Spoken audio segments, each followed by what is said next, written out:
Mesdames, Mesdemoiselles et Messieurs, l'heure est grave, l'heure est très très grave. La capitale ukrainienne, Kiev, est sous le choc, un choc très grave de ce que la Russie vient de poser comme acte dans la nuit du jeudi à vendredi. La Russie a envoyé un nombre record de missiles et de drones jamais envoyés sur l'Ukraine. Et cette fois-ci, c'est la capitale Kiev qui a été visée. Et en effet, ça tombe, ça pleut seulement, comme ce qu'on a vu sur Israël. Alors que pour Israël, c'était 30 missiles, 70 missiles. Cette fois-ci, nous apprenons que c'est 550 drones et missiles. 550 drones et missiles russes ont visé l'Ukraine dans la nuit de jeudi à vendredi. Soit le plus grand nombre jamais utilisé en une seule attaque par la Russie. Même des aéroports ont été touchés. À l'instant où nous sommes en train de parler, l'armée de l'air, l'armée a demandé aux populations de rester dans leurs maisons cloîtrées, de ne pas ouvrir les fenêtres, que les fenêtres restent fermées.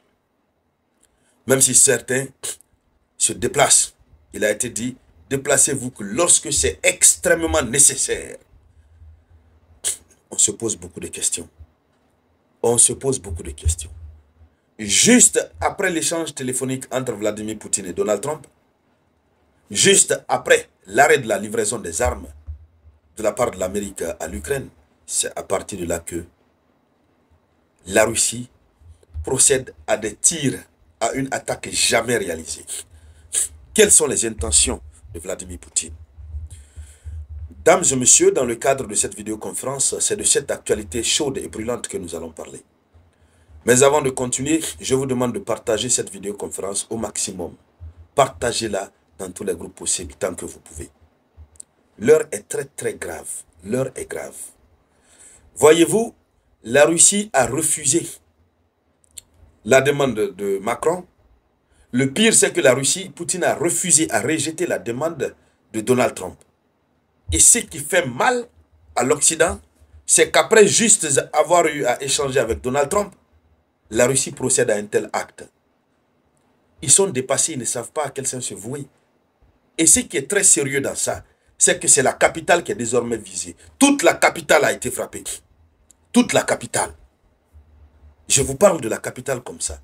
À l'instant T, l'armée a fait un communiqué pour dire l'air est contaminé par des combustibles.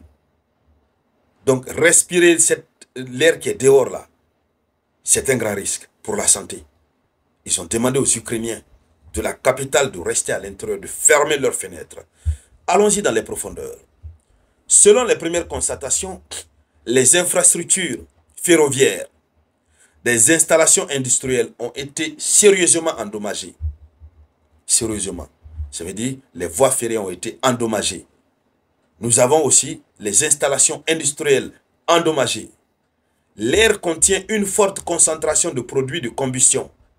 L'air contient une forte concentration de produits de combustion. Les autorités de Kiev ont appelé à fermer les fenêtres. Ça, c'est selon l'information officielle. Et des sources ukrainiennes décrivent l'attaque comme une nuit infernale.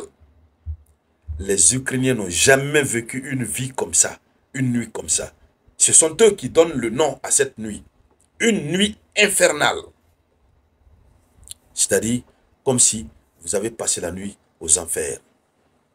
C'est ce que ça veut dire. Oui. La nuit était interminable. Ça bombarde seulement. Tu entends seulement Bada où tu vois la lumière. Et puis, aux alentours, ça commence à sentir très mauvais. Oui. Non. On se demande, hein. Moi, je me demande. Donc, la Russie veut récupérer la capitale. Parce que si la capitale est récupérée, tout le reste du territoire, c'est fini. La Russie veut donc vite accélérer les choses. Si la capitale est occupée, le régime renversé, c'est terminé. La Russie n'aura plus besoin de grignoter les territoires petit à petit. Non. Alors, donc, d'après les données, les premières frappes ont été effectuées sur l'aéroport de Boryspil et l'aéroport de Zuliani, voilà, sur la rive droite de Kiev. Donc, 2 aéroports ont été frappés.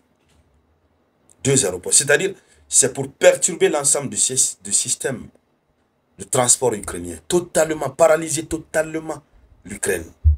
Ça veut dire que ce que la Russie était en train de faire au départ, là, c'était peut-être de l'amusement ou un petit exercice. Maintenant, là, la Russie passe aux vraies choses pour montrer son vrai visage.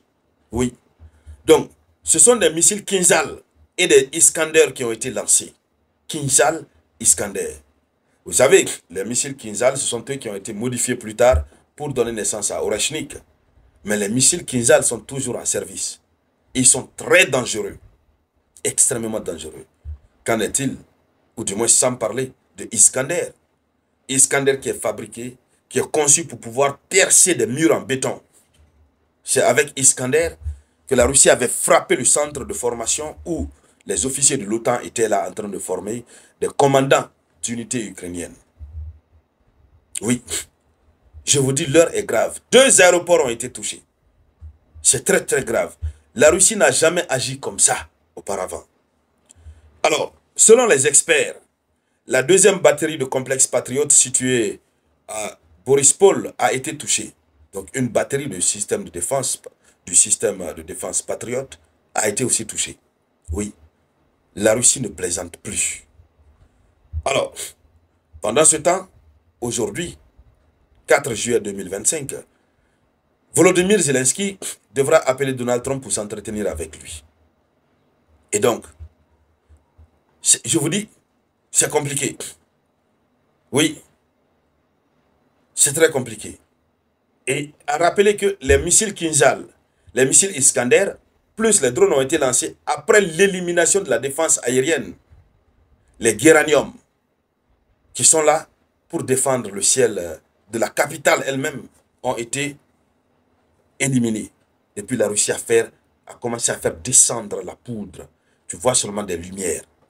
Oui, ça fait un spectacle bizarre, joliment triste. Oui, un spectacle de malheur. Je vous dis, le monde s'interroge. Quelles sont désormais les vraies intentions de Vladimir Poutine? Ça, c'est une réponse de Vladimir Poutine ça semble être une réponse de Vladimir Poutine à Donald Trump, qui a dit qu'il était déçu de lui. Et puis, Donald Trump, j'allais dire, a continué à faire des déclarations n'importe comment. Et le Kremlin a annoncé aujourd'hui que la Russie suit attentivement, minute par minute, seconde par seconde, toutes les déclarations qui sont en train d'être faites par le chef d'État américain. Qu'est-ce que cela veut dire aussi? Et donc, mesdames, mesdemoiselles et messieurs, voici la une de l'actualité. Merci de la partager au maximum. Je vous reviens tout à l'heure